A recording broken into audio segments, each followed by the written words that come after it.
It's a, what do you call that, mackerel? Yeah, we can grill that. Yeah, right. You gotta open the bail, Roger. That little, yeah, open that. Put the pole straight up in the air. Then it won't poke anybody. I'm a pro. Yeah, right, sure. That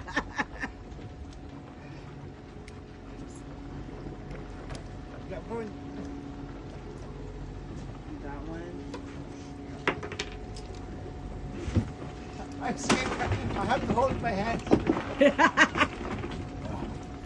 I even got a shark. Okay, it's better you don't touch that fish. They have a lot of slime and a lot of sharp stuff. Okay. You can be anywhere but right here in front of this ladder. I go up and down all the way. Open the bail. Open the bail. Tip straight up in the air. And I gotta show Andre this trick. You don't want to touch the back. Yeah. And you know because your hand's really slimy and you probably got poked. So look, you just take the knife and wiggle it until the hook shows up. And put your thumb on the hook.